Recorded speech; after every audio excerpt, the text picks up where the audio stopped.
U.S. President-elect Donald Trump said Thursday that he has picked the tough-talking retired General James Mattis to be his defense secretary as he soaked up adulation at a buoyant Ohio rally that recalled this year's rough-and-tumble campaign.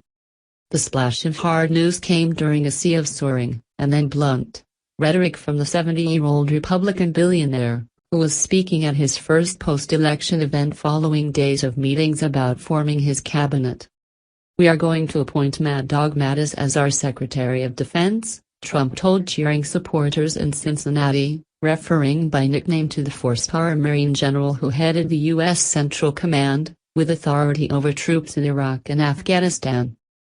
"He's our best. They say he's the closest thing to World War II, General George Patton that we have," Trump said, apparently divulging his pick days ahead of schedule as his transition team had already said there would be no more cabinet announcements this week. Mattis will require both Senate confirmation and a special waiver of a law that bans uniformed military officers from serving as Secretary of Defense for 7 years after leaving active duty. At least one Democrat, Senator Kirsten Gillibrand, already signaled she will oppose the waiver. "Civilian control of our military is a fundamental principle of American democracy," the senator tweeted from New York. Trump is surrounding himself with military figures. He has picked retired General Michael Flynn to be his national security advisor and is considering retired General David Petraeus for Secretary of State, has unnerved some observers who point to America's long tradition of civilian government. At the start of his address, Trump launched lofty appeals to unite what he called a very divided nation and reject bigotry and prejudice in all of its forms. "Americans will come together, we have no choice, we have to," he added. On the economy, Americans will be the captains of their own destiny once again, he promised. He even vowed to try to work with Democrats to end gridlock in Congress.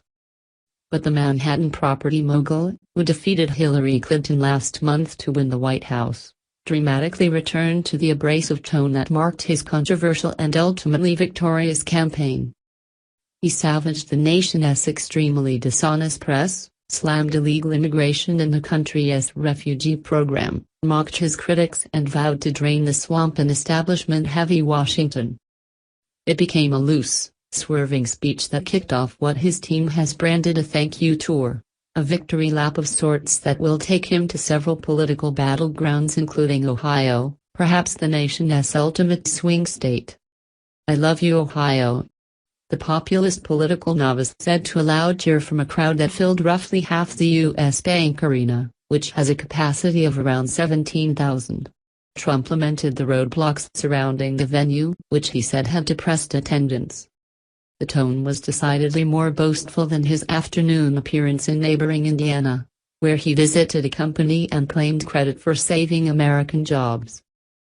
The president-elect, who made guaranteeing jobs for blue-collar U.S. workers a key campaign plank, strode triumphantly through an Indiana factory that makes Carrier air conditioners, trumpeting a deal to keep 1,100 manufacturing positions from moving to Mexico. He then starkly warned other U.S. firms that they will face consequences if they relocate abroad. "The era of economic surrender is over," Trump assured. "We're going to fight for every last American job. It is time to remove the rust from the Rust Belt and usher in a new industrial revolution." During the race, the Republican billionaire threatened to slap tariffs on firms that decamped for places like Mexico or Asia, where labor and other costs are cheaper. "Buy American and hire American," he said in Ohio. "That will be our new mantra."